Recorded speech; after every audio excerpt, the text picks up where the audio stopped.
Welcome to the Church of Mabus radio show. It's Friday night. We're all still alive, still moshing to the apocalypse, and man, things are crazy. This is a Mercury retrograde, and I think there's something to it, but this one's like a guillotine. That's what it feels like. There's definitely something going on. I mean, the politics is going wonky all of a sudden. It's not a good. All of a sudden, it's been. Well, it was going good for a little bit. Now things are starting to turn with the things happening in Iran right now. Like a weird Twilight Zone episode meets the Manchurian Candidate meets They Live meet John Carpenter's Prince of Darkness. Yeah. It's really like I don't know what the hell is happening with it. It's scary. But anyway, you're listening to churchofmabusradio.com, 107.7 New Orleans. And man, it's been crazy. I have court Monday at 9 a.m. Hey, Gabe! Gabe's in the room. Oh, yeah. You're not working tonight? Gabe is my witness. Right. Gabe is a witness to what's been going on about the story I'm about to tell. Okay. He was fighting with I hate to tell this story because I don't like to talk about, people who are friends or whatever online and get into drama and gossip. But anyway, Andy and me wrote books together, Praise for the Hairy Man, The Secret Life of Bigfoot, Probes Happen. And it's just interviews from the show with like Stanton Friedman and Jim Mars and all these like UFO legends and stuff. And anyway, recently someone had told me, a co-host, that they were seeing Andy act kind of weird on his page. And I was like, well, Andy's always a little weird and out there. So, I mean, that's nothing new, but I noticed, normal, yeah. I noticed that it was heated up a little bit more than usual. And I was like, man, you seem wilder since the divorce. But anyway, he then said that my co-host worked for Epstein. His ex-wife works for Epstein. And Christina and my mother work for Epstein. And Christina is a serial killer, and he just got very paranoid, crazy. No one in my family knows Epstein at all. Wow. And he's gone off the deep end, and I hope he gets help. And I think there's truth to some things, like maybe his ex-wife, he knew a lot of celebrities. I mean, he does know a lot of celebrities. So there may be some slivers of truth, like maybe the ex had an Epstein connection. I don't know. I just know me, my mother.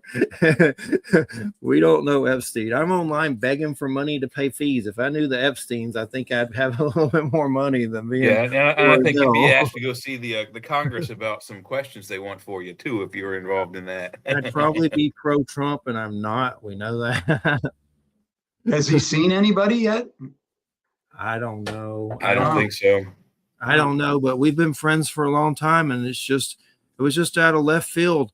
And basically, with the divorce and all, it sounds kind of like either drug or alcohol induced paranoia delusions. I had the same thing. I won't say where my situation came from, but I had someone accusing me of the weirdest, conspiracy theories that I'm not even involved in. But it was all due to getting a hold of some street weed with fentanyl on it, or maybe he's developed a drinking problem after the divorce.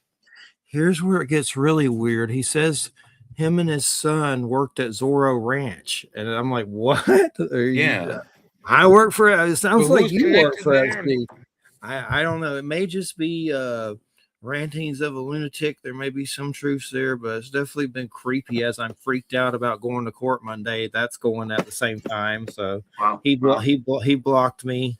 But if he keeps up, there are algorithms on Facebook. If he keeps up any of those kind of things, they will send notifications. Facebook will send notifications to him, and I guess people who might know and care about him that there's an issue, and try to get involved health-wise that way. But really crazy. But basically, my mom and Christina and them orchestrated the whole thing that happened at the jail, and it's ties to Epstein, and just crazy. Like if you would have told me this 2 months ago that he would be saying weird stuff like this, I would never have thought it in a million years. Like it's just bizarrely weird.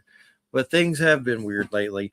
But Stephen, when it comes to like paranoia, is that often an element of some of this criminality? Like when, for instance, I mean, I know you can get into so much with this delusions and personalities and the spiritual and demonic, but what are some of your thoughts about someone who may be acting overly paranoid to a point like we're discussing now?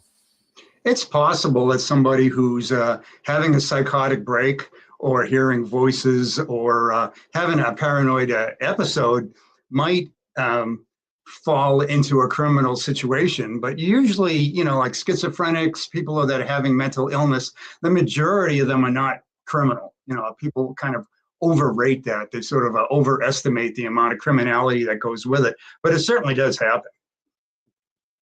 Yeah, definitely. And but it's definitely when it comes to your book, I've been reading it and I enjoy it a lot. And I'm someone that kind of said, okay, I'm not going to read these true crime things anymore after I read the Jeffrey Dahmer one. And I have the Ed Gein Depraved on my shelf, and I won't read it, but I keep wanting to, but I kind of just fight it. And then I just saw the Ed Gein series. That was enough just to make you not want to read it, probably. But you should read Harold Schechter's book, though. Harold is one of the best out there. He is absolutely denounced that show. I know he denounced that show on some level, and I don't blame him. I thought that show was okay. I thought Charlie Hunnam did a great job, but it definitely seemed like it was over dramatic, over dramatizing a lot of stuff. But that's one word for it. Some of it was just plain inaccurate, but you know, what are you going to do? Exactly. They did the same thing with Dahmer. So yeah. The Ryan Murphy stuff's kind of hard to watch. I'll watch it, but it's not like, you know, we did a whole show on Dexter, and I like Dexter more than I like Ryan Murphy for sure. See, my problem is I teach class, and I have, you know, mostly 20-something students, you know, age-wise.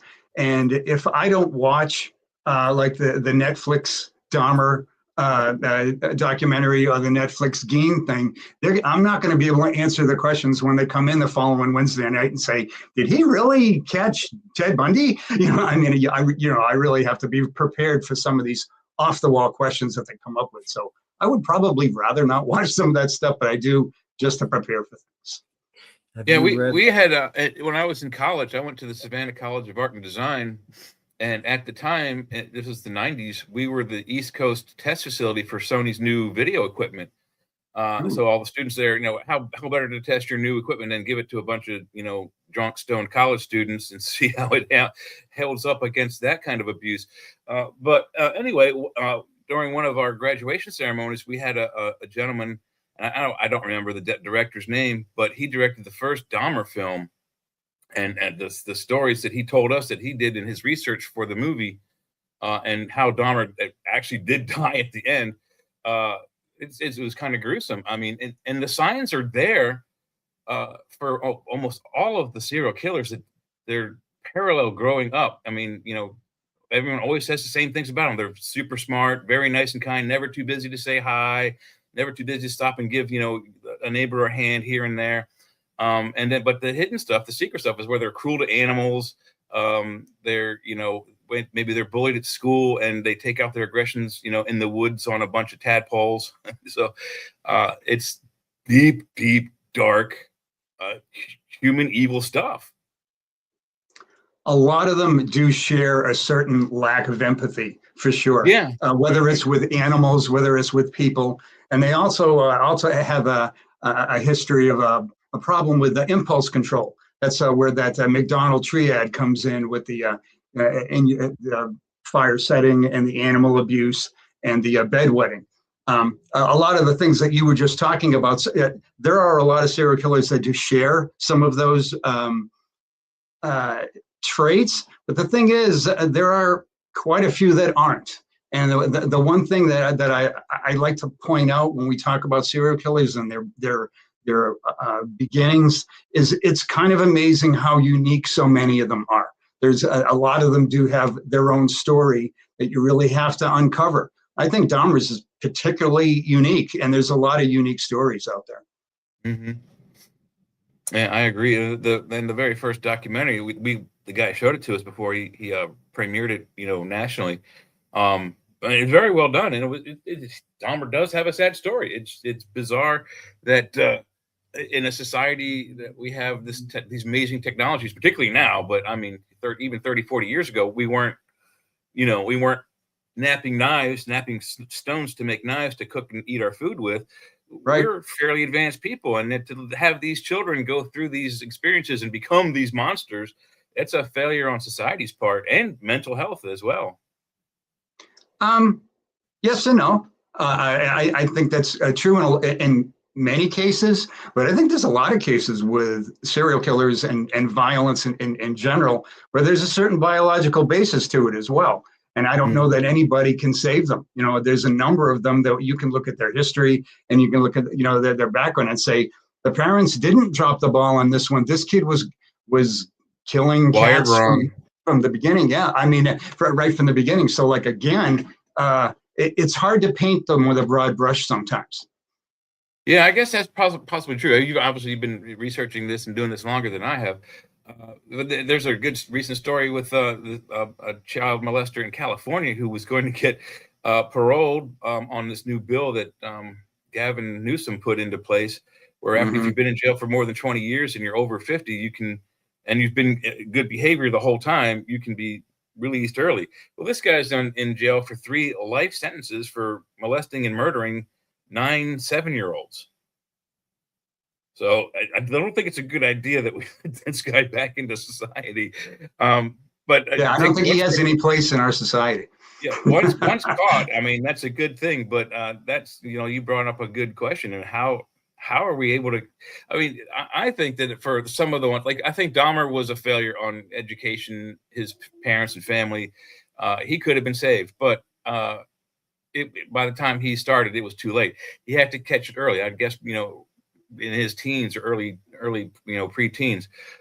How are they able to catch these guys if they're so invisible? I mean, like you said, there's more of them that are unique, that they don't follow a regular pattern. What do you do to catch them? If you're talking about early intervention and you've got kids that are acting in a way that's exceptionally demonstrating a lack of empathy, and generally animals and specifically pet animals is something that is a red flag that people overlook. And I mentioned earlier that I've had some history doing animal abuse investigation after I retired, and I've talked to some of these parents that kind of saying, "Oh, boys will be boys, and they will do this and that." And I want to explain to them, I said, "No, your son is not just being a boy when he tortures and kills cats and that sort of thing. This is somebody who could be leaving a trail of bodies 5 years from now. It's something that could happen." So I think there are a lot of times when parents are exposed to that kind of behavior that should set off alarm bells right away. You shouldn't need to tell them twice. They need to take them in. Yeah, it's not a normal thing to do that. I mean, maybe you find a snake in the backyard and you're an 8-year-old boy and you pummel it to death with a shovel until it stops, because you don't know. You're young and it's a snake. That would be normal. That would be normal. Yeah. But to do that to someone's pet or your own family's pet, that's absolutely, red flag should shoot up. Yeah. And there's a normal progression there. There is a point in time where children are too young to understand empathy. I mean, sometimes they do a stupid thing with an animal or something like that because they're so young. But they reach a point where they go, "Oh, that was awful. I should never have done that." That's a normal progression for a human being. But some of these other people, they go into teens and they're enjoying it a little too much. And that's a different person altogether. Yeah.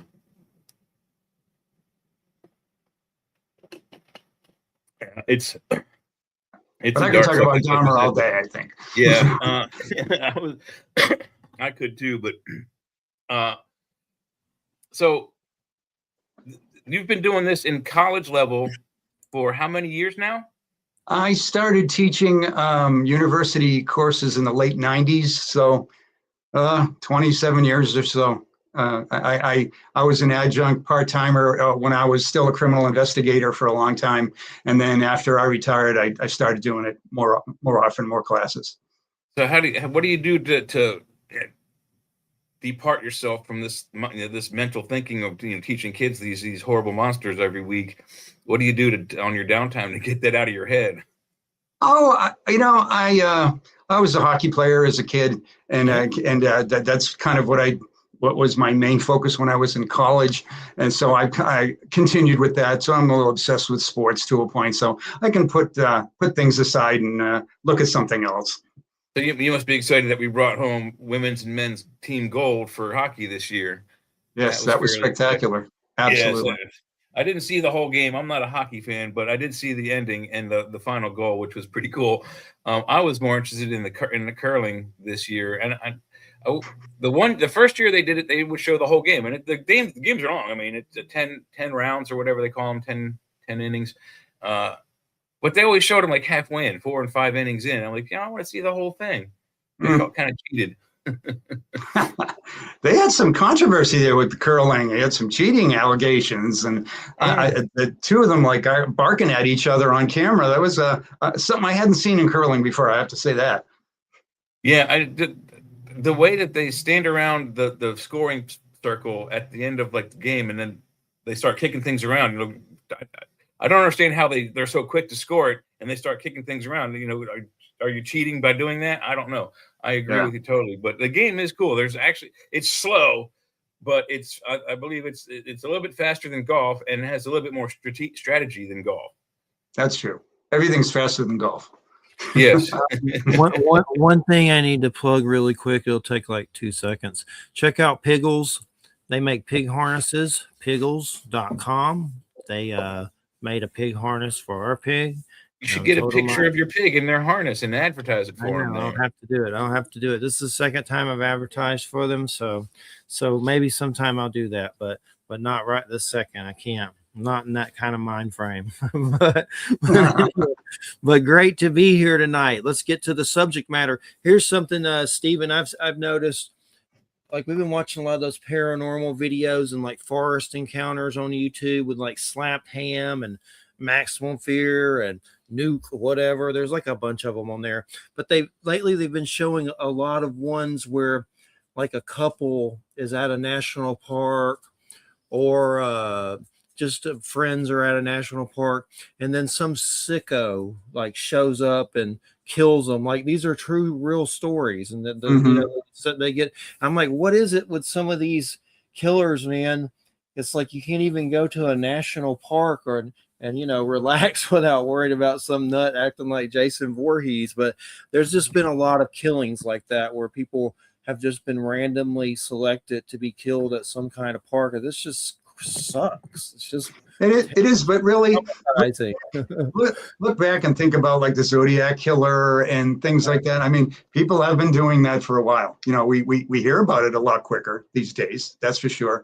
But people kill for absolutely no reason whatsoever, and they've been doing that for a long time. It's crazy. But as far as and then I like to, what do you think about it? Like, I guess from a spiritual perspective, is it demonic or is it psychological? I mean, I'm sure you have a lot of places you could go with that for sure. That's a great question because, obviously I spend an awful lot of time looking at psychopathology. And I one of my last books, I did some interviews with a woman that I personally knew as a friend who ended up committing a double murder. And she took an insanity plea. And so I spent a lot of time talking to her specifically about the nuts and bolts of what she went through and what it was like to be in a psychotic state and what happened before and after and all that. And that was all very fascinating. But that's the kind of behavior that we've always described many years ago as being demonic and being, spiritual. I since have become friends with, for lack of a better word, an exorcist. And we've spent a lot of time talking about such things, and he's kind of pushed me a little farther away from everything being mental illness, and everything automatically being some sort of psychopathology, and saying that, if you do believe in Christianity at any level, then you should probably be thinking about about possession and that it's possible. So I did do a chapter on exorcism and mental illness, how it sort of overlaps a little bit. I find it to be a fascinating topic. Quick, just an anecdote. I won't tell the whole story. Jeff knows it. But you know the ending of the Exorcist, where the priest says, "Jump into me," and then when he gets the demon, he jumps out the window and goes down the stairs. Right. Well, first, interesting about that story. Number one, that house is 3 blocks away from that staircase. Number one. Mm-hmm. So it's a hell of a leap. Really hell. I mean, it's 3 blocks over 4 or 5 different houses. If you can spider walk down the stairs, you can do anything. That's okay. Right, exactly. Yeah, probably so. But number two, we were young kids. We were coming back from a museum tour, and I don't even remember what museum it was at this point. But all the kids on the bus, we were sitting at the light, and we were looking at the car barn, which is where next door to where those stairs are. That's where the cars for the street cars were for DC is now a museum. Anyway, we see this gentleman standing there in a coat, just launches himself down there really fast, and at the end stands up, and we're all screaming. Turns out that this is the guy who's the stuntman for the priest who does the stunt at the end. He was just testing to see if he could do it, and was talking to Wayne Peter Blatty and the director at the bottom of the stairs once he bounced all, and God, it was scary as hell. But we witnessed him practicing the stunt for the end of the movie, which when I didn't see the movie, the whole first part of the movie scared the living hell out of me, not the ending. So I knew what I was looking at. I knew the guy was safe. I could watch that movie 100 more times, I think. I saw it when I was like 9 in the middle of a winter blizzard. My parents, brother and sister had gone out to dinner because I was sick. I didn't go. So I was like really bad, 13 years old. And it was on CBS. It was on broadcast television. And it still scared the living snot out of me. While I was watching it, my dad came up to the front door when we had the door open and just a glass window there. And I saw him, and I almost jumped to the ceiling. He scared the living crap out of me so bad. Yeah. I remember seeing that movie as a kid in Boston. We went downtown and went to go see it. And we got in a line that went around the corner, down the block, and around the building to get into this movie. And there was a reason for it. That's for sure. It was amazing. Yeah. I'm glad I missed the theater experience on that one. I was much later that I saw the actual uncut R-rated, and then later they did the director's NC-17 cut, which is even grosser. But the first one, just even the cut for TV one, was enough to scare the living piss out of anybody. I don't know. I don't care how strong you are. Right.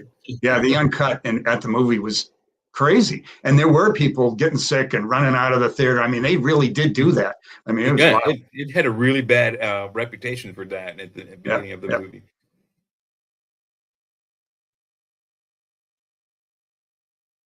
You're muted, Jeff. We can't hear you. That happens. I love I've seen all the movies and enjoy them, but I'd like to read the books sometime, and I wouldn't mind rewatching the movies. And then I want to see the Brad Dourif. What was that? The second or third one? The third one with Brad Dourif. I want to see that again. Yeah, those were underrated. I went back and watched them this past year, the 2 and 3, but I didn't remember quite as well because you get so caught up in the first one, and it's worth seeing them again. They really are. And watch all those Omen movies too to get around some old ones. Omen movies are fantastic. They were fantastic. But I do like the later Exorcist movies. They're not quite as gory. There's a prequel, but they do. I think they follow more of the storylines in the book than they do the original stories. Right. Which Hollywood is notorious for doing that. I mean, they don't always, do the book justice when they adapt it to movies. And then a lot of times stuff is skipped, and other things. If there's a lot of things that they have to get said that there's too much of, they can combine them into one character, or take several characters and combine them into one, and it dumbs down the story and ruins and changes the plot, in my opinion. No, I read Jaws over again this year because of the anniversary, and one of my favorite examples. Yeah, and talk about doing a different version on screen, and they really did it better. Actually, I agree. It's my one example that I use where Hollywood actually took the book and made it a little bit better. I mean, imagine watching that movie, sitting there for 2 hours, being scared to death, right? Seeing all these body parts floating around and blood spurting out of the ocean, and then finally you see the shark, and it almost gives you a heart attack. And in fact, one of the stuntmen on set actually had a heart attack because the thing scared him to death so much while he was doing the stunt. Sure. And then on top of that, at the end of the movie, the shark just goes to the bottom of the ocean with the boat and drowns. What a horrible ending. Oh, what an awful ending. I read that ending again and thought, are you joking? I mean, what are you talking about? Plus, they had the mafia going on in that thing. And it was like, oh, we need to fix this. And they did a good job with it. Oh, it's like I say, the one example of Hollywood changed ending. I mean, to put that scuba tank in the shark's face and then smile, you son of a bitch. Boom. That's fantastic. And then it's another excuse to throw in a deeply horrible, bloody, gory scene. Right. Absolutely. Jay loves Jaws, so it is the number one. Talks about Jaws every show movie of all time. It has to be. I like it. I like Jaws. No one considers it a horror movie. It is actually one of the best horror movies because you don't see the monster bad man serial killer until the last 15 seconds. Well, that's just it. I mean, it's Hitchcock at sea, basically. I mean, when that guy's leg 100%. kind of wanders into the view of that one scene, you just didn't expect that kind of realism, and it felt like you were there. Absolutely, I loved it. Now we have Terrifier 1, 2, and 3, which I enjoy those movies, and I know the guy that plays Art the Clown, David Howard Thornton. He's on my Facebook. I know him, but I like them. But the violence in those movies is just too much. Like, it is a lot. That's a lot to watch those. So I don't watch them over and over or anything, but I will go one time, maybe two, but probably not more than that. You never know. Maybe a third 10 years from now or something. but sometimes when the gore is over the top, it's meant to be hilarious. For example, this is just real. It's too real. It's almost too real. It's too what's the real. movie? Oh yeah, Reanimator. Do you remember Reanimator? Mm-hmm. It's a horribly funny movie, and it's extremely. It's graphic, but it's like, campy, funny. Graphic. Sometimes they become a caricature. I think that was 100% meant to be, a satirical, like almost, an NC-17 vaudeville thing. My friend and I, we snuck some beers. I snuck some beers. He snuck some wine coolers into the theater, and we're sitting there drinking and watching this movie, and I literally giggling and laughing our full heads off. And these two pretty girls were sitting in front of us. One of them turns around and goes, "Why are you guys laughing at this?" And I said, and I was tearing, laughing so hard. And I looked her straight in the face and said, "Because it's fucking hilarious." And just turned around. I mean, we couldn't hold ourselves straight. It was that funny. Yeah. One thing that's interesting to me is how some of these killers will toy with the police. Like, you got the Zodiac killer, sending letters and messing with them. That's a lot of balls. That's a lot of I could imagine me in that situation. Day one, I'd probably just stroke out from that, just the stress of it alone. But I'm just kind of, who are some of the killers that have done things like that? And I want to hear a little bit about that, if you could. But really, so many serial killers, their biggest personality trait is an over need for control. And when they connect themselves to media or with the police or the newspapers or whatever it is and start toying with them, I mean, they get to show how much smarter they are than you are and everybody else. And it's really a natural step for them. And then you had, the Berkowitz and even the DC snipers and Jack the Ripper. And there are so many times. And BTK is an excellent example of doing it to the point of getting himself caught. So, sometimes they do a little too much. Did Gacy mess with the police any? Gacy was different because Gacy, right from the beginning, knew he was under severe surveillance, and he just didn't run away from them. He started being their buddy. I mean, after a while, he started talking to him. He had him come in the house at one point and told him he's going to, make dinner for him and give him a beer or whatnot. I mean, but that was Gacy's personality. That's how he kind of controlled people. And he absolutely showed them that he wasn't afraid of them, and then just kind of ran around town and made them chase him. So that was his way of toying with police. But also at the same token, he also felt justified with what he was doing, didn't he? Justified in the kills? Yeah, like he would what I think that in his eye, he didn't feel like he was committing a crime.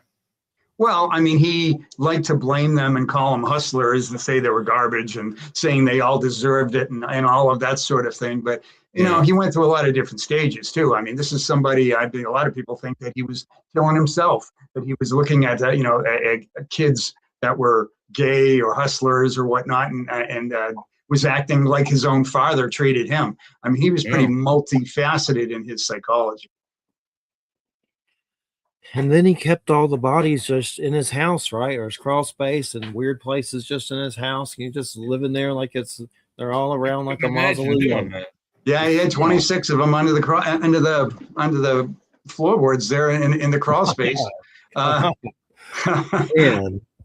How long does it take for the smell of a decaying body to go away? It's months. That's an interesting point that you would bring up, because there's people on both sides of the argument saying that there really wasn't a smell going on there, that the police shouldn't have been able to get a warrant and all that. And then there's others. I mean, and one individual I can think of who's a funeral person who said they were absolutely smelling, and everybody should have been able to smell it through the floorboards pretty easily. But it's something that should have been easily detected. That's close to the surface, that's for sure. I mean, they had those vents go on, the air conditioning came on, the heater, whatnot, and it kind of went through the house. Yeah, I would think unless you did something to, I mean, even the coroners, not the coroner, the guys who prepare bodies at the funeral homes, they even after preparations, they still there's a smell, and that's why they have back in ancient times, what did they use to hide those smells? Frankincense. Well, he used lye as an attempt to cover that up a little bit. Yeah, you'd have to use something, because otherwise he's nailed and caught the first time he invites the cops into his house. Absolutely. Yep. And what's the roundabout number of how many serial killers they say are active, like at one moment in time? Like I know there's a number. You'd be surprised. It's in the thousands. Well, it's drastically different at different points in time. I mean, if you look at the period that we call the golden age of serial murder, from the 70s through the 90s, there were quite a few going on. The hundreds. These days, there's quite a few less. I mean, serial murder has gone down dramatically since that point in time, and it's just sort of a different era of serial murder. Well, what's the percentage? What's the percentage of how many have we caught versus how many are not? Well, I think part of the fact that we haven't caught them makes that number impossible to really nail down. That's probably going to be the scarier number if we're able to determine how many, unsolved serial murders are still out there by other individuals. I think there's been some algorithm type programs put together based on unsolved murders geographically. It's called the Homicide Project, and they've actually picked off different serial killers that were operating in different geographic areas just by looking at that kind of an algorithm as far as unsolved murders. But I don't think it's a ton now, but it was pretty bad for a while. Well, I would hope that there's not that many, but I would think they have statistics for people who report rape, that there's many more who do not. So I'm thinking the same kind of algorithm works with the serial killers. There's so many that we've caught, and so many more that either have stopped or are just so elusive that they haven't been caught and or never will be caught. Yeah, but the problem is you're starting to look at people like Joe Giannangelo, the Golden State guy, and Samuel Little, people that were caught due to either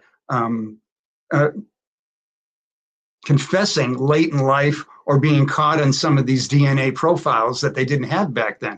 That some of those guys are actually being caught in their 70s, and you're finding long histories of serial murder. I don't know that we're going to keep doing that. I think a lot of those guys have either died or been caught. I think right now, at this point in time, at this date, we're not going to get a whole lot more like that.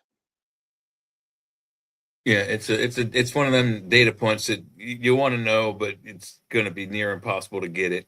Right. You have to, what you end up having to do is you have to look at unsolved murders and you have to back into them. Yeah, and the problem is you can have one individual who is responsible for 50 kills, or if you're in an area you could be of like a high victim facilitation, you could have a lot of murders or a lot of deaths that are drug murders, crime murders, things that people that aren't missed end up being victims, and they could have been serial killer victims, or they could have just been somebody who lived a life of crime or lived in a bad neighborhood. So really tough to get statistic with some of those. Yeah, and you just gave me a good kind of a segue there. We got this new AI stuff coming around. I wonder what would happen if we applied AI to some of those unsolved murders. Would it be able to detect patterns and certain areas where there might be serial killers and such like that? That would be cool. I mean, the break between the period of what we called the golden age of serial murder and today was probably when DNA became common.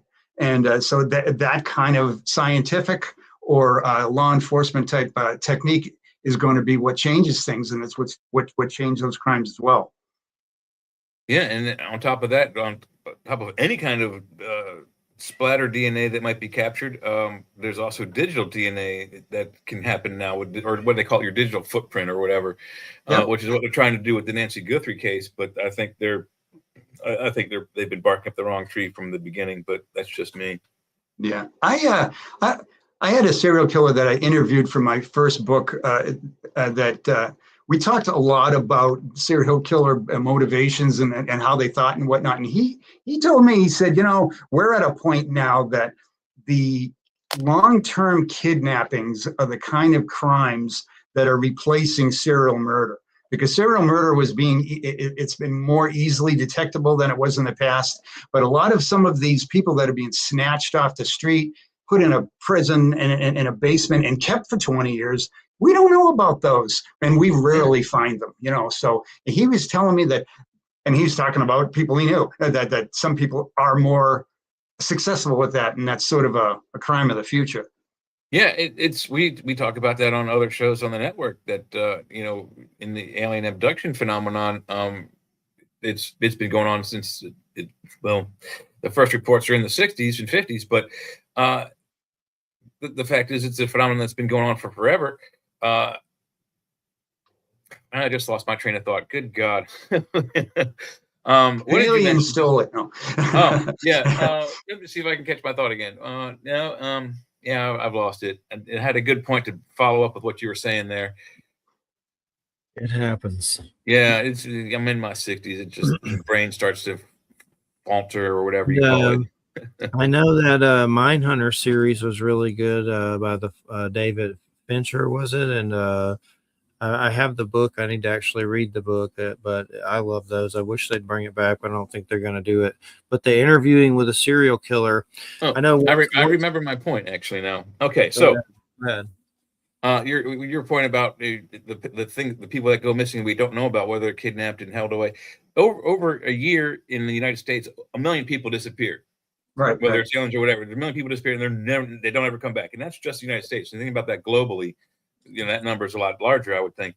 So, that number could be a good reason why there's, a lot of active, well-hidden serial killers or kidnappers that, like you say, grab people and hold them for 20, 30 years and for whatever purposes.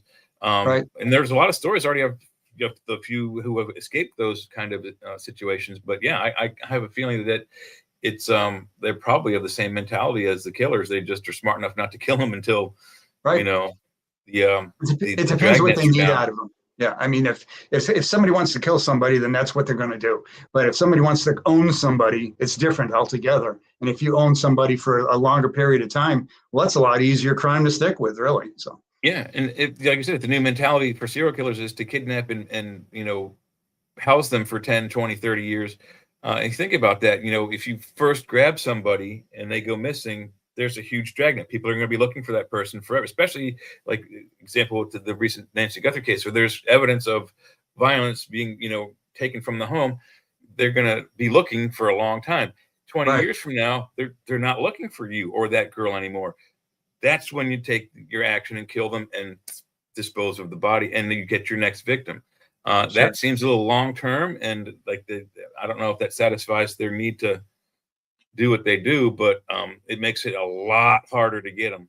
I think that's an important point, though, that you just brought up, because most serial killers don't play the long game, and they're not really don't have that kind of patience. I mean, they're serial because they like doing it over and over again. And I don't think they're going to wait a decade in between them. It's just not going to happen. Yeah. No. So, but again, there's so many serial killers that have their own little spin.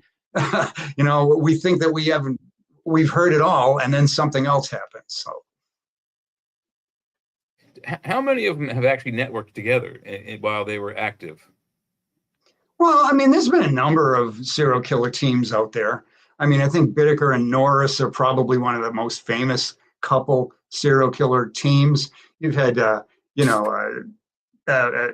actual female serial killer teams and male, female out there. So there's been plenty of serial killer teams that work together. Generally, when you have teams, you have a leader and a follower. Right. The Bittaker Norris thing was probably the most extreme version of two people that wanted to rape and kill people and managed to get together at the meeting in prison and being as effective as they were. I think they were two of the worst killers that ever lived. But those are individuals that generally feed off each other psychologically and commit worse crimes or more crimes than they ever would have done by themselves. Because of the competitive base, I can do better than you, or that kind of thing. Sure. Yeah, and they a lot of times they will have what they call a shared psychosis, where they actually will share that psychosis, and they do feed off each other. Are most serial killers Virgos? I'm a Capricorn, and I think there's some Capricorn killers, but none of them spring to mind. But are most of them Virgos, or do you ever look at their astrological sign? I don't know. I don't know the answer to that question. You beat me on that one. I don't know. Now you're going to make me look it up. Thanks for that. I've seen it. You can look into it, but I've seen a lot of memes like on Facebook where it'll have lists of serial killers and it'll say they're all Virgos. And I'm like, it'll just be like a bunch of like famous ones and they're Virgos apparently. Yeah. But it's something to look into. I don't know how true it is, but yeah. I know. I always say I think the Russian doll maker killer was a Capricorn, but I don't know if that's true. There was that Russian guy that like made women into dolls or something. Yeah. I don't know the answer to that one, but I'll absolutely look at that. I like fiction serial killers better, like Hannibal Lecter, which that's a rough one, but I've enjoyed all the Thomas Harris books. And when I start getting into the real stuff, I kind of edge away and like, give me back Stephen King or whatever. Give me back fiction. Yeah. Well, I mean, just the fact that they're real is what catches my attention. When I was a little kid, I used to be obsessed with monster movies, in the 60s. Yeah. And my mom used to let me go to bed early and then wake up at midnight and watch, all the old horror movies. And the thing is, as much as I enjoyed them, they didn't scare me at all. I just found it as entertainment. But growing up in Massachusetts and in Boston, all of a sudden, Albert DeSalvo showed up, and he was entering women's homes and murdering them there. And this was something we never heard about before. And, and all of a sudden I saw my mother, my parents afraid. They were afraid of somebody that was out there. And that was scary. That's the thing that caught my attention. That's why I follow them to this day, because they're real life monsters. That's why I use that as the title of one of my books, because that's something that's entirely different than what you see in the screen. See, that's why Dexter's interesting, and if you haven't seen those, I'd definitely check them out at some point in your lifetime. They're really good. Basically, there's a police officer, and he teaches a code because he knows his son carries a dark passenger, which is a killer. So he's basically training his son to kill evil serial killers. Mm-hmm. So it shows about him killing evil serial killers, but it kind of blurs the lines and he makes mistakes and things, but it gets really good. John Lithgow's a serial killer in it, which is just creepiest thing ever. Like it's just there's some creepy scenes with John Lithgow that will He's a haunt great you. actor, though. Yeah, yeah, yeah. And then they reboot. There's so much you have to go to one of those sites to make sure you're watching everything in the order because they've done so much with Dexter. But they actually just did Dexter Resurrection with Peter Dinklage, and it was really good. It surprised me, but you got to like kind of look at a site to keep up with everything in the order and everything. Sure, absolutely. Yeah. But yeah, they're good. But at least he's introducing the concept to people, kill the evil serial killer. Right, right. You're going to have a moralistic serial killer. Why not? Yeah. Oh, really, Hannibal Lecter tried to act that way, but he was Yeah, I was inconsistent. surprised that Hannibal was based on like a gay Mexican cannibal dude that ate his lover, like just one dude. That I was surprised to see that. It was in one of those Thomas Harris books. I've Right. read all the Thomas Harris books, but Silence of the Lambs for some reason. I have Silence of the Lambs, but I need to read it. But I enjoy them. But yeah, he's haunting, but he's really based on that. I guess the guy that ate his lover. That's like the root of it. And I then have they to say, all I'm pretty hard on film altogether. I mean, I just pick them apart all the time, so that's why I don't watch a lot of them. And I have to say, Silence of the Lambs, pretty good. I mean, they really got a lot. I mean, a lot of the things that go on, especially Hannibal, are composite. But they're composite of actual serial killers in the most part, for the most part, and a lot of what they talk about is accurate, really. And really, you started to bring up earlier, you were talking about Mindhunter, and you talked about the development of the BAU and the interviews and all that. And they did overlap into that sort of thing that was going on, which I found to be interesting. Yeah, definitely. And Mindhunter's good. I hope they bring it back. I know the second season was Wayne Williams, and I grew up in Georgia and all that during all that time when my mom was actually telling stories where she was afraid to let me go outside because of Wayne Williams, all that weirdness that was happening that in my time period. I forget what year, but it's creepy how they can impact whole communities like that. They can. Yeah. It's just insane. But I think there's a spiritual element to it all. I was raised Christian, and we've done a lot of shows on shamanism and Norse and stuff on here, so I'm open to a lot of different things. But I think I'm someone that had an experience where I saw beings of light leave my house and I was completely sober. And I've seen stuff when I've not been completely sober, but I guess they were either deceased loved ones or angels. So I think there's a dark and a light side. I don't try to figure it out too much or push it on anyone, but I think there's spirit, not to say every killer is influenced by a demon or the devil, but I think there is some stuff like that that's certainly possible. I know that Russ Dysdar guy, and he passed away during COVID and all that, had this book called Black Awakening that was about serial killers, like satanic serial killer cells awakening, like super soldiers. And he was pretty big in a lot of, might be a little kooky, but there's a lot of weird ways to go with it for sure. Sure, absolutely. Yeah. Yeah. Yeah. Russ Dysdar, he has a book called Black Awakening about that. And I've seen it where I work a lot before it's news and stuff. But what's some things about your book that you want to tell us about? What's a particular, I know you have Ted Bundy. Man, he's just ferocious. Anything I've ever seen with him, he was just like Michael Myers or some shit. Just like horrible. Ted Bundy. Speaking of that last book, that last book, it talks about insanity and as used by serial murder, and most specifically the Bundy, the Gacy, and the Dahmer cases. And it was interesting to kind of look at the psychological angles of all three of them. And Bundy was the one who absolutely took it personally that he was not going to have an insanity defense. I mean, he found that to be insulting. He said, I mean, he made it absolutely clear that he would not go along with being called insane, that he knew exactly what he was doing, but he thought he was smarter than everybody else and he could talk himself out of that problem, which is what he ended up talking himself in the electric chair. But Bundy actually, after all of that, after ignoring the insanity defense and telling all of his handlers and all the psychiatrists and all the people that were trying to keep him alive that he wasn't going to go with that, he finally lost those cases, went through the appeal process, and towards the very end, one of the things that he tried as an appeal was competency. And his entire argument was they should never have let me not take an insanity defense. They should never have let me defend myself. And he tried to use that as proof that he was actually incompetent all that time. And his problem was he was such a good talker. He did such a great job in selling himself as an attorney at that point in time that there was no chance that that was going to ever pass. So it didn't work. And so he was one of the guys that defended himself. How many others defended themselves?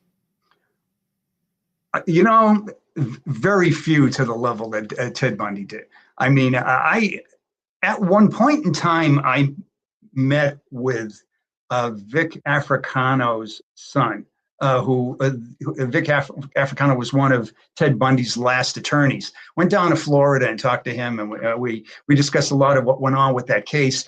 And I managed to get a letter that he wrote to Vic while his appeals were going on.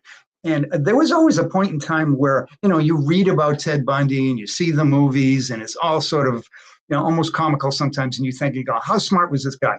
How legit was this guy as an attorney? I mean, he did go to law school in Utah. I mean, they didn't make that up.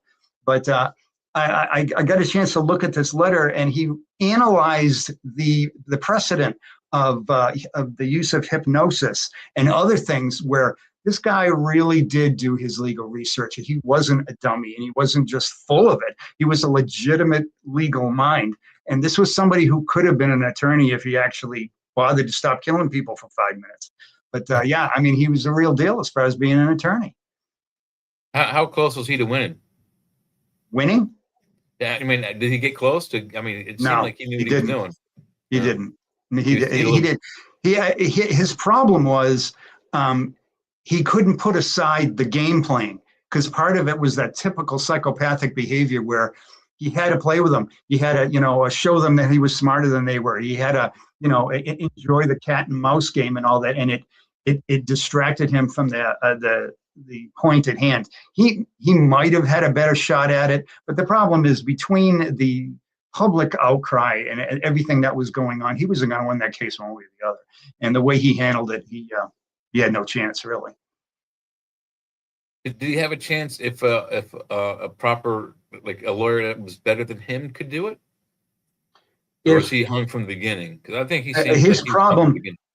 his problem was that he absolutely dismissed out of hand that he would not accept an insanity defense. If he actually got himself a solid attorney and he bought into the insanity defense, and he said, I did have delusions. I did have these problems that made irresistible impulses that made me not be able to control myself. I think he could have got an acquittal. I think he could have pulled that off. I mean, that was one of those cases, you still have to deal with jury problems and politics and people's minds, because there's a lot of jurors that you can make that case 100 times and they're just not going to find you innocent. They're afraid that you're going to go out and kill their son. They're afraid they're going to go out and rape their daughter and leave their head out in the field somewhere. So they don't really care what your argument is. And I did talk about that a lot in the insanity defense book that I wrote. So those two things do fight with each other. But in his particular case, he could possibly have made an argument for insanity. He could have. He was certainly, I understand, arrogant as hell. At least it sounds like it. Arrogant, yeah, to a point of talking himself into an electric chair. I mean, he actually did do that.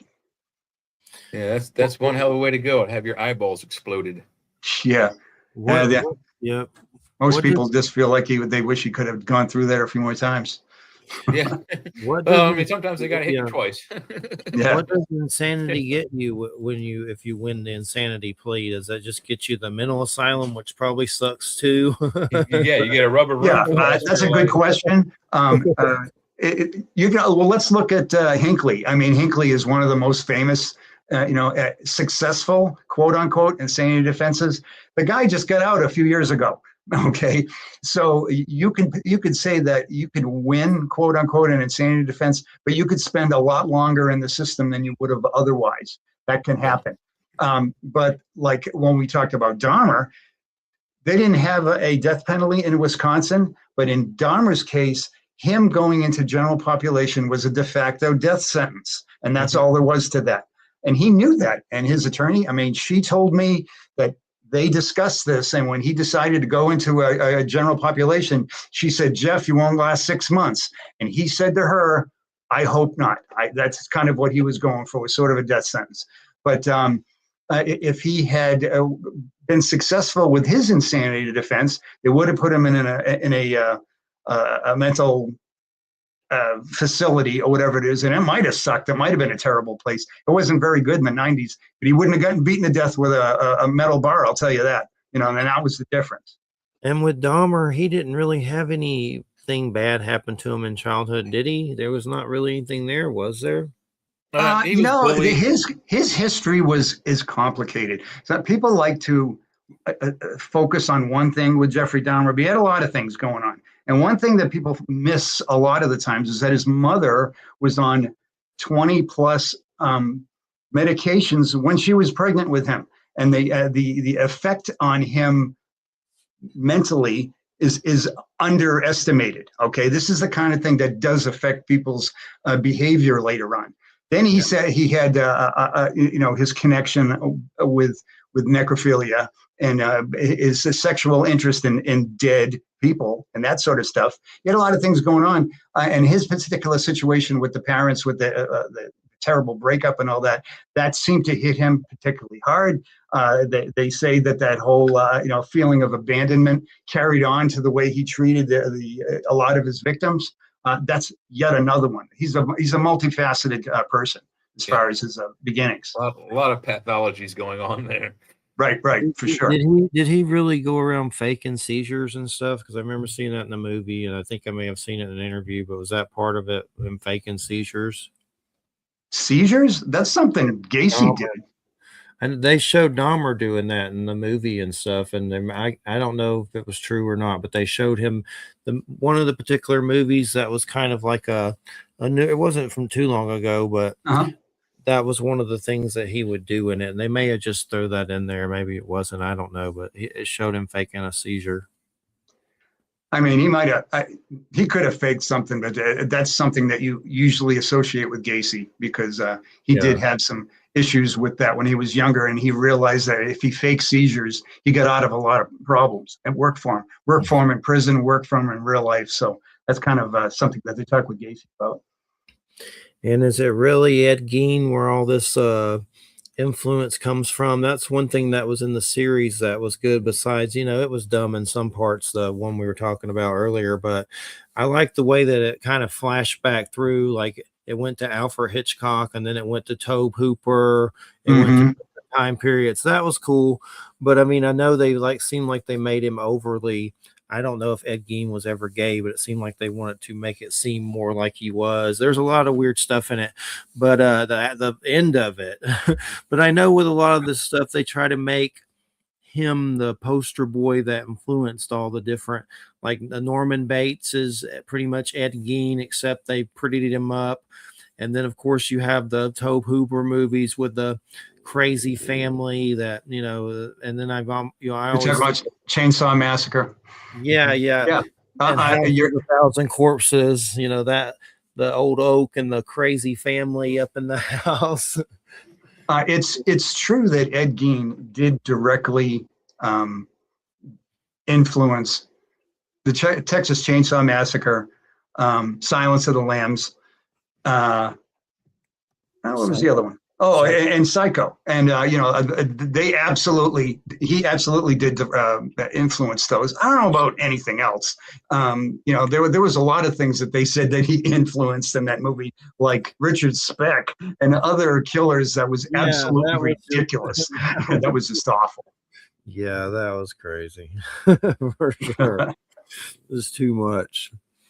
You're like, I got to watch 10 episodes of this. So I'll do it, I guess, but I won't be watching it again. That's for sure. But yeah, I really love that Hannibal show that Brian Fuller did. I think that's who did it. Yeah. The one with Mads Mikkelsen and all that. Yeah. Like, it was amazing. Like 5-star reviews, but because there wasn't enough viewers, they canned it. Like, I love that show. It was so great. It was and the a way really they well done ended it, show. Yeah. ended on that cliffhanger, man, that was like a slap in the face. It's hard to get committed to any show these days. They cancel things so fast. That's true. That's absolutely true. Like You know, Resident it Evil. was NBC, and they're notorious for doing that. They did it to Star Trek, and they did it to Hannibal, and it was just like, you idiots. I mean, a show with that kind of Hannibal's film quality. I mean, it was good enough for movie theaters. That's how well they were filming those episodes, and it just canned it because of like a couple of weeks of bad ratings. That was dumb. If they let that go, they would have. I'm guaranteed the storyline was just starting to pick up. Well, I mean, you look back at shows like Seinfeld, even. I mean, that show bombed for the first week or two, and they said, oh, we're going to cancel this, and they decided not to. And all of a sudden, it's there for, I don't know, 15 years or whatever it was. I mean, and you would think they would learn that, maybe give something a little rope, but they're still impatient, that's for sure. Yeah, and I know the guy that did Hannibal. He was going to be doing Crystal Lake, and he gets fired off of everything. He was going to do the new Anne Rice universe on AMC. I think it's Brian Fuller, but everything he does, he gets fired off of. But he makes really good things. But for some reason, he does get his ass fired a lot. He got fired off of Fantastic Four. He got fired off of Superman. He got fired off. I don't know if that's the same guy, but I know there's. Why does he get fired? Creative differences. But he did Hannibal, and it may come back as Silence of the Lambs at some point. But man, that Silence of the Lambs movie, I've been listening to that Goodbye Horses song over and over, and friends have sent me different variations of it. That is a crazy, powerful a nice bottle of Chianti. Yeah. It's a good song, though. It really is. I have that on my phone. I listen to it all the time. It's just a fantastic song. Her voice. Was that the only song she had that was popular? I'm sure she had more than that. I think she's passed now, but yeah, it's a really great song. I've always seen on the Clerks movies. That's but I've seen it on everything. But yeah, I got to know your mind and everything and what you do. The main reason we do this show is because of paranormal. When I was 17, I had testicular cancer and went through chemo and all that stuff. And a few years later, my dad died, and I started to have a lot of strange encounters, like seeing beings of light and UFO type stuff. And it led me to interview people like Stanton Friedman, nuclear physicist, Jim Mars, who wrote the book that inspired Oliver Stone to do the JFK movie. Like I've been doing it for like 20 years, and sometimes I'm surprised I interviewed these people. Sure. But I'm just kind of curious when it comes to the serial killer thing. I think there is something demonic, but I don't want to go too kooky with it. Like, I also think there's something to energy weapons and things. And we've had Robert Duncan on, that was a CIA whistleblower that made some kind of tech they used to hurt people and he whistleblowed. Yeah, he passed away recently. But there's just so many different levels to this stuff. But I'm just kind of curious, is the paranormal something that comes up with you? And the UFO subject is a big thing with us. And we discussed the congressional hearings and how the Pentagon releases the Tic Tac videos. The next minute they say there's no alien life while they're releasing that, and the congressional hearings. Like, there's just an irony to it all. Right. On so many levels. But I'm someone who's had UFO things happen with witnesses, seeing craft. And with witnesses, my mother, my brother, my nephew. It's been a little while. Sometimes I'll see something, but back in the day it was a lot more. And it could have been military. I don't know what it was. It was weird though. But that's a subject I'm just curious. Does your mind topple with? To be honest, I mean, I know a lot of people that have a foot in both of those worlds. But I have not seen that really overlap with serial murder in my experience. I mean, they just seem to be different topics, to be perfectly honest. As far as serial murder, the psychopathology of it and the history, as far as the behaviors and all that has been one thing. But as far as paranormal and all that, not really. I've had people contact me and say that They wanted to go to Herb Baumeister's farm because they're going to have a investigation there, and then and a couple of other places where Gacy supposedly had a presence and whatnot. And so I do know people that do that sort of thing and have brought me in that a little bit just for being an advisor and that sort of thing, but not a real legitimate overlap, to be honest with you. Yeah, and I know there are some killers that try to blame the devil or some kind of demonic force, but it's kind of rare. But there's a few famous ones that have done that, haven't they? That just kind of came forward with it and said, I know there's Son of Sam and things like that, Yeah, Son of Sam, he was such a faker, and he just lied about the dog. But, he figured, I'll try it. Why not? But like Richard Ramirez was a famous Satanist. He absolutely. And the thing about Richard Ramirez, if you look at his case, he had a number of close calls early in his life. When he was a kid, he worked in a hotel or whatever it was, and he tried to rape a woman who was alone in a hotel room. And apparently her new husband came back and almost beat him to death, but they didn't want to come back for the trial, so they let it go. And, this is somebody, if he had gone to jail for 30 years, he wouldn't have been killing all of these people all this time.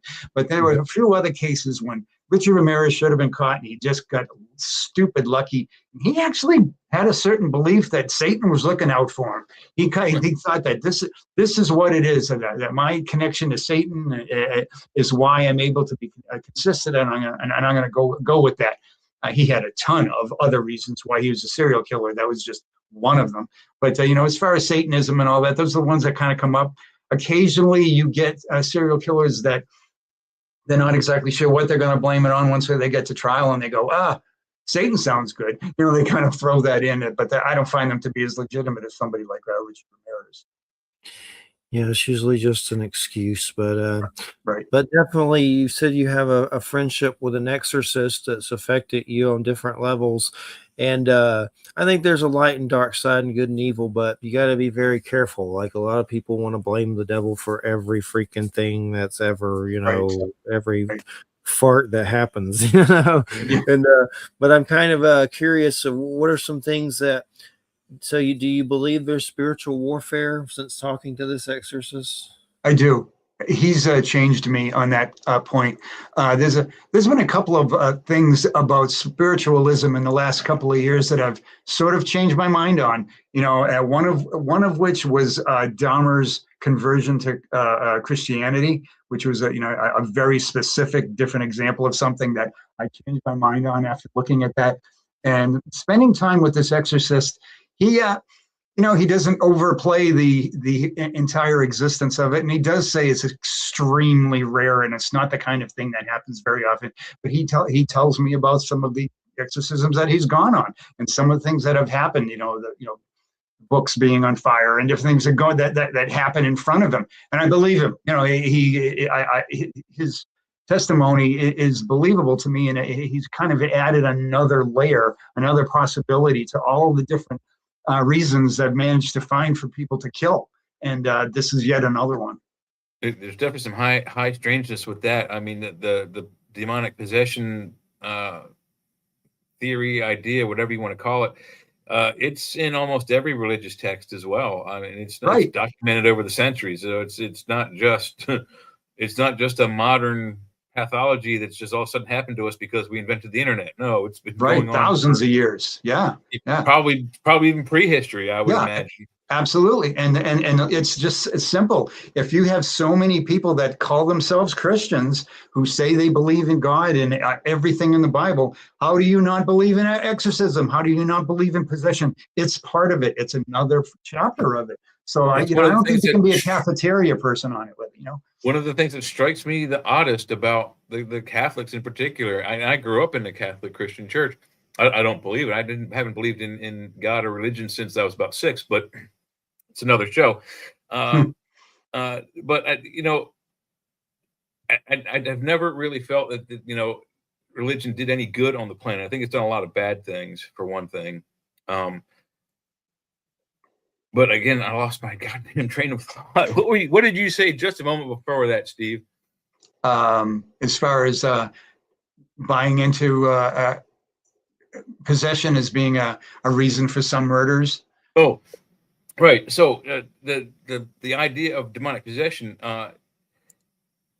there's actual. I think there's some actual scientific research that can prove something going on there.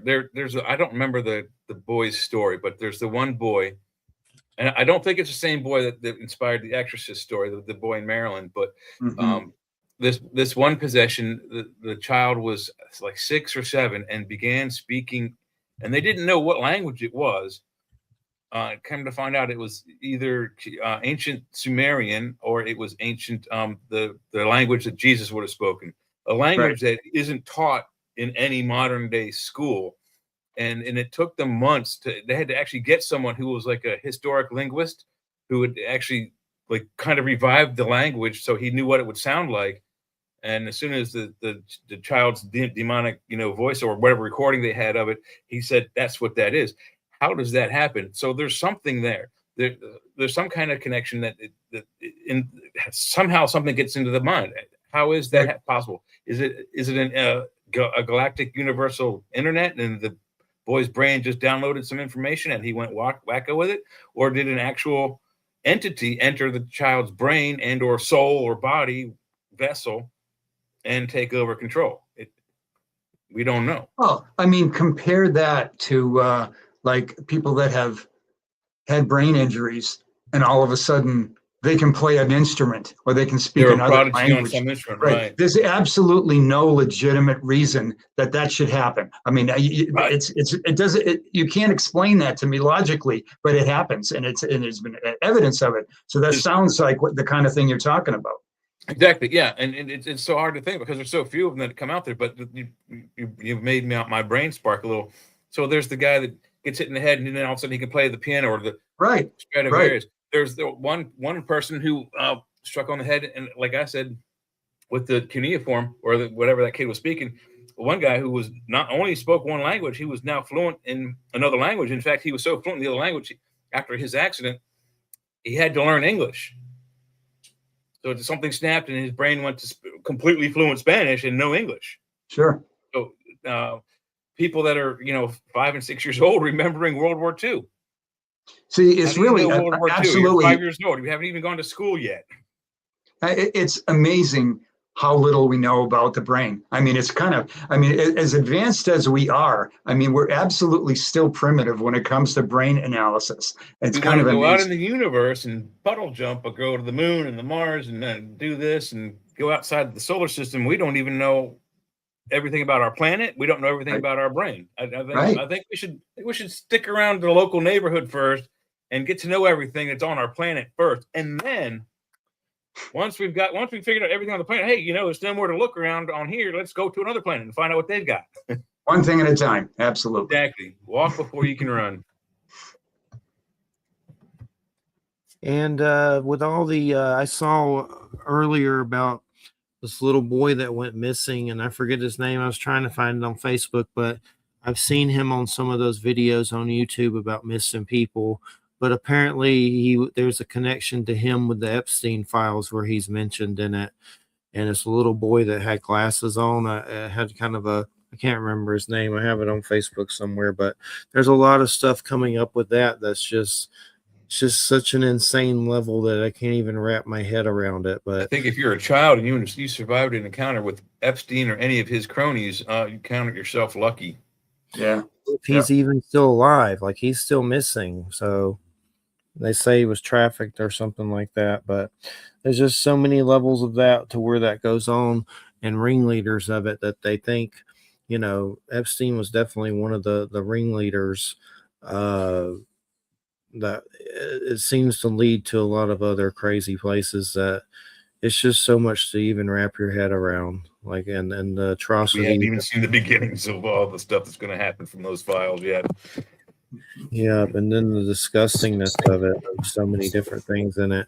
But as far as some of these killers, do all of them usually have sex with the victim, or do some of them is that not an element at all?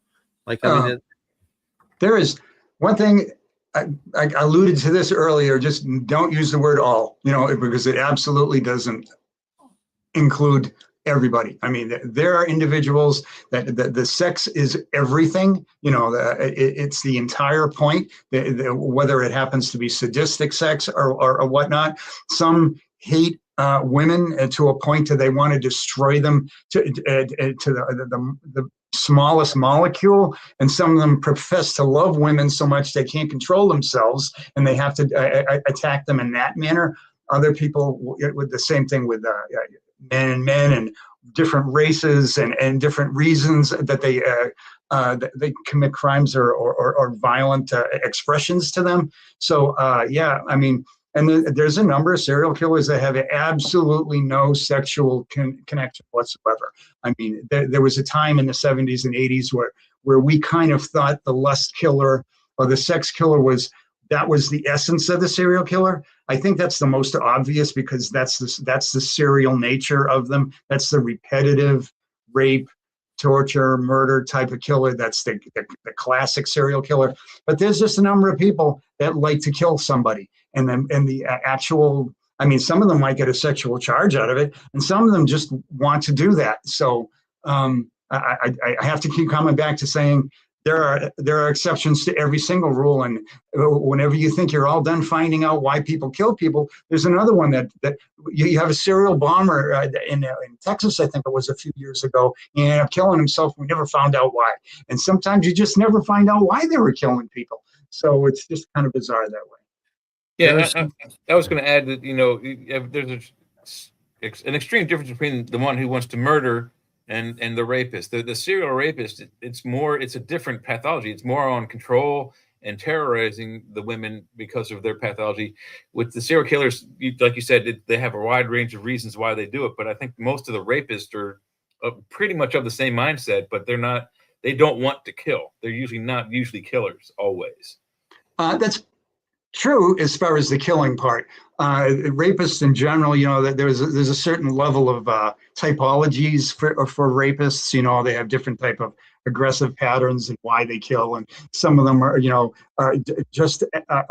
like very passive and just want to commit a rape and pretend that person was actually involved in it, that they wanted to, and another level up that they wanted to actually extend a certain amount of control and whatnot and aggression. Ones that are even worse have a certain amount of hatred towards women, and even worse than some of the most extreme sadistic types. And at the very end of the spectrum, you do have some that kill.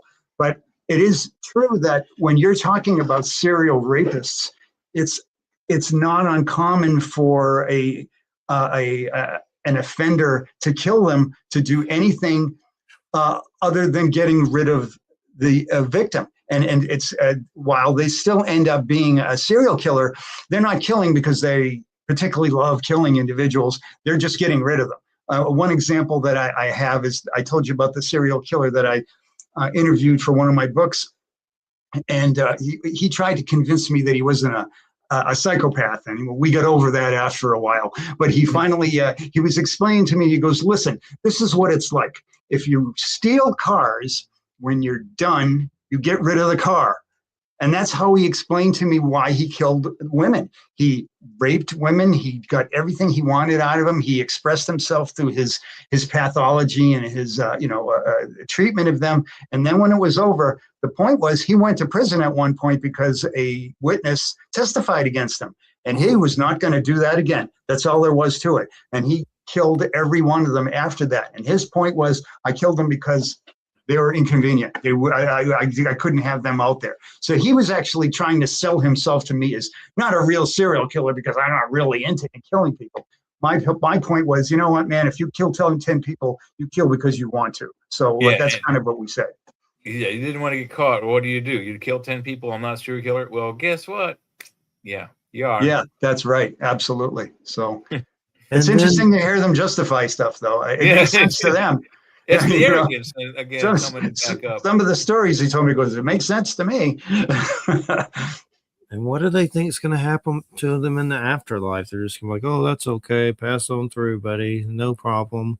There's consequences. There's got to be some kind of consequences for just whacking people. That's an interesting point, because I mentioned Dahmer and spirituality. He had an opinion about the fact that there was no God. Okay, and his father was very religious, and religion was important in his family. But Jeffrey Dahmer, when he was committing his crimes, supposedly he believed that there just is no God. So if there isn't any God, I shouldn't have to adjust my behavior to satisfy a God that doesn't exist. After he went to prison, he supposedly had a change of heart on that. He actually put some of his behavior on religion, or the lack thereof. That Jeffrey name, Epstein, man, you bastard. We already had Jeffrey. We already had Jeffrey Dahmer, and you had to be the freakazoid. Now we got you to change my name. Yeah, you're saddled with that. I'm going to change it to Joffrey, like with a G and a E O F F. I have a godson named Jeffrey, so it's okay. Yeah, it's like you said. Not all serial killers are Virgos, nor are they all called Jeff. Yeah, that's right. Good point. Ted Bundy says hi. Yeah. Man, things are so crazy right now with everything. Just too much to keep up with. Man. But as far as what are some things in your book that maybe you'd like to mention that you don't normally get to talk about, or that you'd like to bring up some points? The book that you're talking about, Irresistible Impulses, is the last one that I just did. It came out last year. I'm really kind of proud of this book, because it's amazing how people don't understand the insanity defense at all. They really don't understand, the precepts of it. They understand what crazy means, but they don't know how it relates to prison and to the legal system, and what insanity really is. And I always found serial killers to be, the perfect individual to use the insanity defense. I mean, the crazier the crimes, the worse the behavior, the more crazy you must be, right? And just sort of the things that go on throughout the course of a lot of these cases with jury behavior, and their, they'll tell you later on that, some of these discussions, like explaining what irresistible impulse really is, that somebody cannot control their behavior, that they know the difference between right and wrong, but they might hear voices, or they might have some other compulsion that makes them have to kill somebody, and they might buy it. They might believe that once they hear the testimony and some of the experts. But at the end of the day, when they go to the court, they go to the jury room, they vote guilty, because they're just not going to allow that person to get by. And when you mentioned Mindhunter, you're talking about John Douglas. And I talked to John Douglas about this. He actually, on the back cover of that book, he did a little blurb for me, which I'm very proud of. And his point was that there are people that just simply, jurors don't like the insanity defense. They don't care whether it makes sense to them or not. They don't want these people to get back out and commit this crime all over again. And that's something that will always come into play when it comes to the insanity defense. I know Ed Kemper, the co-ed killer in Mindhunter, the actor did a phenomenal job, but I've seen a documentary about that. It's crazy. But what's crazy is how he's like still, I don't know if he's still doing it, but making money off audiobooks. I don't know how much money, but I've never listened to one. But that's is there a lot of them get little jobs like that I'm surprised they let them do that? Well, I think you're alluding to the Son of Sam laws, basically. The son, David Berkowitz, in the 70s, he signed a big contract to tell his story and make money for being a serial killer. And people in New York took spectacular offense to that, as they should. That insults the sensibilities of everybody. And the idea was they brought in Son of Sam laws, and they said that an individual cannot profit from their crimes. Unfortunately, Son of Sam laws don't hold up in court. The Constitution doesn't allow it, and they always fail a constitutional challenge. So the idea is attorneys have to understand when you're dealing with serial killers, you don't worry about Son of Sam laws. You need to put in the court system a judgment that puts any money that this person ever makes for any reason to be given to the victims. And that just handles all of it that way. That's the way you deal with a serial killer and them getting side jobs and benefiting by being killers and being famous. You just send that money to the remaining family members. Do any of these killers go to like a level that's kind of like a Joker type level where they do big phenomenal like grand scenes? And I mean, a lot of it can lead to that, to where they shoot themselves or get shot down. But I'm just kind of curious, what are some of the more extravagant ones? Well, the thing is with serial killers is for them to be successful, they need to be not silly in public. I mean, they need to be not caught. So being extravagant and being a Joker type individual is in direct conflict with being a successful serial killer. I think the extravagant killer is more often the mass murderer. You know, somebody that shoots up a school or a building, or blows up a building, or makes a point, or sends a tape to the news or whatnot, and goes out. These are people that are essentially committing suicide in a loud manner, you know. But serial killers, if they're going to be successful, you know, you're going to be a Chikatilo. You're going to be somebody who kills 50 people and gets away with it over and over and over again by being quiet, and that's how they're effective. Definitely. And the old saying, you know, the squeaky wheel gets the grease. The more noise you make, the faster the cops are going to find you. Well, yeah, I mean, I brought up BTK before, and the problem with some serial killers is they do like the attention, and they, you know, like BTK and Kenny Bianchi and some of the other ones complained when they weren't in the paper enough. You know, but Berkowitz did that as well. And BTK was somebody who got away with it. They weren't going to catch him. And he just got so antsy about not being in the paper anymore. He contacted the papers and got himself arrested. And that's what happens to the serial killer that opens his mouth. Crazy. We had this guy on from a band, Johnny Zoltar and the Robots, that was telling us about Kurt Cobain. And he said that he was talking to the FBI about, they knew who killed Kurt Cobain, something to do with Allen Ranch, and some weird guy that I've looked him up on YouTube. He's dressed up like Satan. It looks really weird.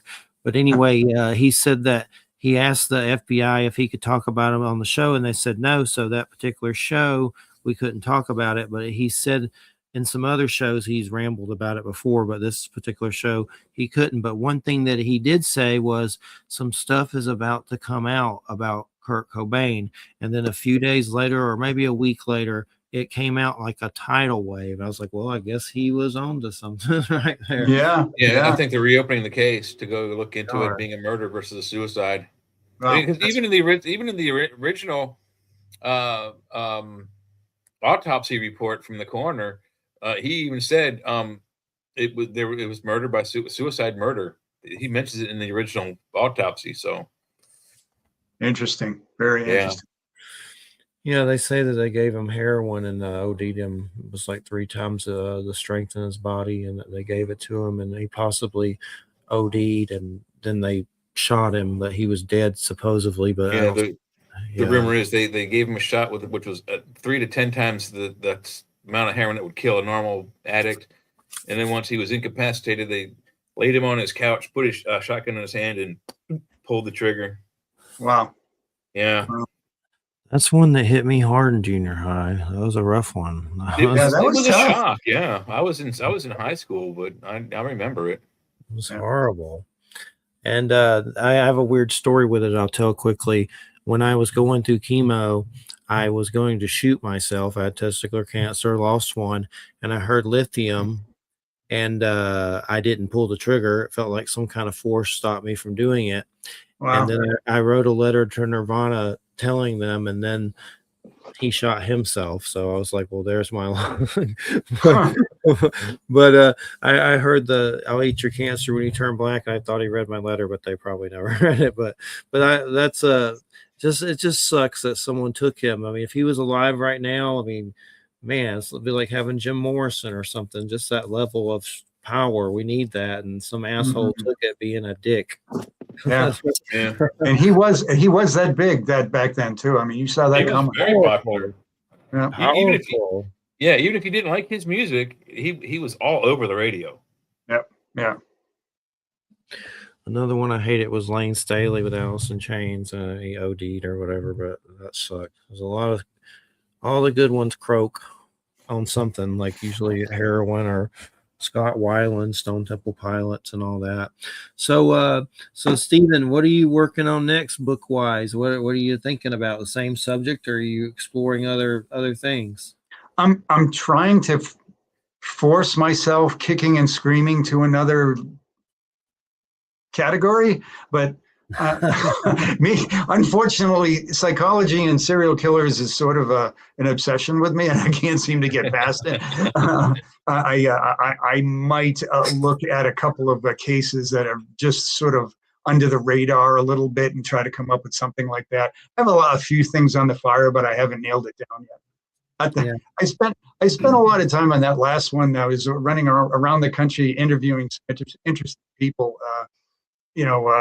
Dahmer's attorney and one of Dahmer's expert witness psychiatrists, and also John Wayne Gacy's psychiatrist. And those were exhausting jobs. I mean, they really were, to try to talk to them about what was going on and speak to them on their level. And it was a fantastic project.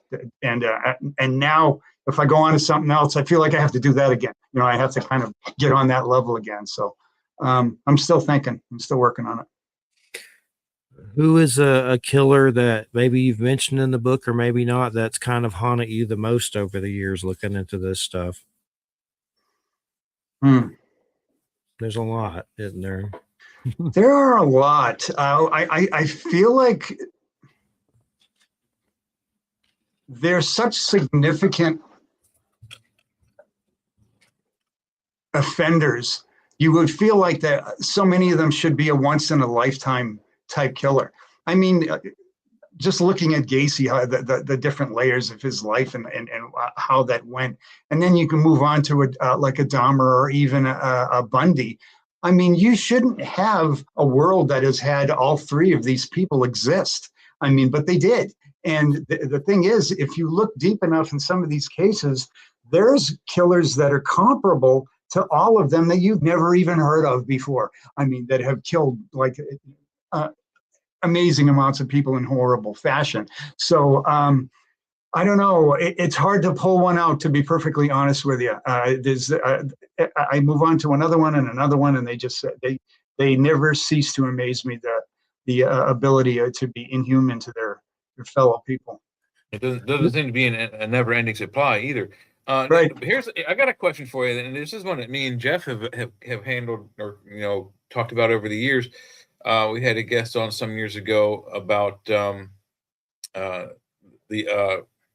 guy in England, Jack the Ripper. And the theory we were talking about was that it was, what's that doctor's name? He was in Chicago. No, it was not H.H. Holmes. No, you don't think it was H.H. Holmes, really? Absolutely not. No. Wow. Okay, so Jeff and I were kind of convinced that it seems to line up with H.H. Holmes. Who do you think is the Jack the Ripper? Ripper was his name was. I'm getting the name wrong. It sounds like Kaczynski, but that was the one person that the FBI and also Scotland Yard has landed on. I went out to England and went on a Jack the Ripper walk, and actually talked to somebody who was putting on a Jack the Ripper walk, and they told me about the Black Museum at Scotland Yard, and they had all the Jack the Ripper stuff there, and I was lucky. The Polish guy. Dave's afraid you're going to say the Polish guy. I didn't say the Polish guy. That's not the way I put it. I went there and was able to visit Scotland Yard's Black Museum and look at all of their stuff. And I spoke to the people there, and the people at Scotland Yard absolutely positively said it was the Polish guy and weren't. And this was years ago. They were not even arguing with it at that point in time. H.H. Holmes, it just doesn't line up for me. It never did. And yeah, I find the Holmes connection fascinating, but I never knew. I wasn't there, so I don't know who killed who. But I've had Jeff Mudgett on, who is related to Herman Munster Webster. Jeff Mudgett, I've interviewed him. I have a book of his signed that he gave me when we first started doing this. But it's interesting, and Holmes is freaking creepy as hell. He is creepy as hell. He's a great story. He haunts me. That's one that will haunt. The one thing I liked about the whole Jack the Ripper story before we had all of this is that it comes up in Star Trek, and he's like they put in Star Trek, Jack the Ripper is actually like as we talked about earlier with the possessions, it's a supernatural entity, whether it's gaseous form or energy form, whatever. They never really explore that part of the creature, but they track it from Earth through the galaxy to this place they're at, where the Jack the Ripper entity kills these female victims in front of Montgomery Scott. He actually possesses Montgomery Scott to do the murders, and so I thought that was an interesting twist, that Jack the Ripper is an immortal energy being that is somehow from Earth or came from other planets, landed on Earth, killed for a while, then went on to the next planet, and then the next one, and the next one, and just followed humanity out into the stars. That's a great story, but high fiction, though. Yeah, definitely high fiction. No doubt that. Yeah. They were definitely smoking something when they wrote that story back in Gene's offices. That's Gene Roddenberry, by the way. I mean, Holmes's story is such another unique serial killer. I mean, this isn't somebody who just went out and raped people or something, or wanted to kill women. He built an elaborate dungeon for them. Yeah, he did. I mean, he was a fraudster, and he the things that he did, building the murder castle and all the different things that he was involved in. I mean, talk about an absolutely fascinating story. That sounds like it's fiction. It really does, but it's an amazing story. Yeah, you can't make that stuff up. That's the scary part. You cannot make up H.H. Holmes. Sad to hear that Scorsese Devil in the White City situation fell through, or something weird with all that. They were supposed to be doing that series, but it fell through. Yeah. I don't think it's happening, but Keanu Reeves was involved in all this stuff. But I had a good friend who's I should say, I have a good friend, John Borowski, who is a producer and has done a number of productions on serial killer stories. He did a film on H.H. Holmes. And he was on that, was it investigation discovery story that was on a few years ago that made that whole Jack the Ripper and H.H. Holmes claim. That's right. And we had those guys on. And they interviewed him because he had done that film, and he told me, he goes, I just hate doing this, because he didn't believe it at all either. And he just and he felt like they just kind of dragged out those episodes, and at the end they went, I guess it wasn't. It's basically how it turned out for them. So yeah. And there was the only thing they showed was someone named Holmes was on a flight log or something. Yeah, it was weak. There's no connection there, So just definitely creepy to think about. It was a weak and circumstantial, but I mean the timelines, they're very, very close. So Holmes disappears for 9 days, and he goes to London. And we don't know what he does in London. And so I don't know if he's prosecuted. How many murders did the Jack Ripper commit, and was it longer than 9 days? I think he was active more than 9 days. So. Yeah, but look at the murders, though. These are not the same two killers. This is not somebody. That's not the way H.H. Holmes killed people. That wasn't his method. They just don't line up as far as the way he did things. Yeah, and he was killing people to get money. What about the possibility that they met, Jack the Ripper and Holmes met to I'm not share notes, if you will. Those two are not connected. What's the movie with Malcolm McDowell and is it Peter Cushing, where there's a Jack the Ripper time traveler movie, Time After Time? Yeah. That's a fantastic movie. Is that Peter Cushing? I can't No, remember. it's Malcolm McDowell, the guy Malcolm from McDowell, Clockwork Orange. Yeah, Malcolm McDowell, and I've seen it. Tron, Michael the guy who Pesci was he played Peter Sark in Pesci was Tron. older than that, I think. Is it Who's Michael the Caine? I mix up so many. Not Michael Caine. No, the guy who played Sark. Oh, God damn it! Pardon my French. I don't know. It's a good movie though, but I know Yeah. Malcolm McDowell's Jack the Ripper in it. But I have to look up who the other person is, but definitely a good one. But yeah, you could be our serial killer guy, our serial killer reporter, our serial killer reporter. we have Works for me. we have a Bigfoot guy. No, we have a lot of those, but I think I've been called people serial killer guy in the past, so it works. But what about some of the art in the back? Is that really his art or other stuff? What's the skull back there and stuff? That is an actual skull. David Warner. I wanted one. So Who, Jay? David Warner plays Jack the Ripper in Time After Time with the guy who It played. keeps me company when I write. So What is that? Whose skull is it? I actually got it from a dentist's office, and I had it in an office for years, and I managed to fleece it from him, and now the skull and I are buddies. But yeah, the other paintings, they are John Wayne Gacy, actual John Wayne Gacy paintings. Wow. I like to bring them to class. It's interesting to have that handful of people in class that haven't said a word for 4 weeks, and then I bring in Pogo the Clown. I'll bring in one of these Hi-Ho series. He did Snow White and Snow White. Wow. Right. And it's like this one, if you can see it, I mean, this one, they're all coming out of a mine.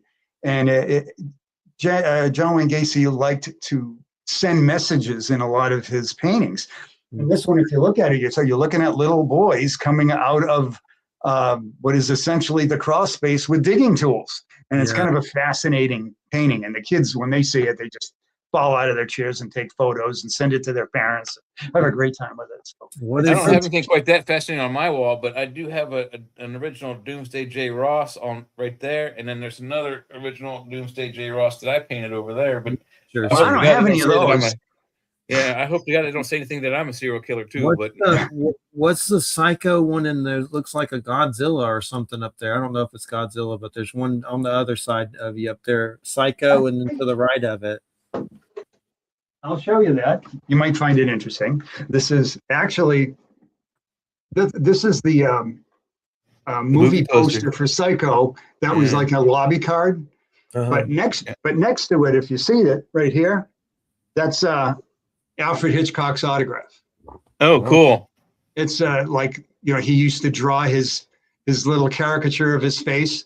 In 1966, now I'm dating myself. I hate to do that. But I went to New York City with my mother, and we went and saw a taping of some Mike Douglas show or something like that. And Alfred Hitchcock was actually there. And we got to talk to people after the show. And my mom says, ask him for an autograph. And I'm like, he scares me. But she said, just go do that. And Alfred Hitchcock literally signed that autograph for me. Well, I'm going to age even further because I was born in 1966. So yeah, there you go. You're just a kid. Yeah. What's the smaller one up there that looks like a fire or Godzilla or something? I'm looking at one right there. The one that was next to Psycho. The one that was next to Psycho to the right. Yeah.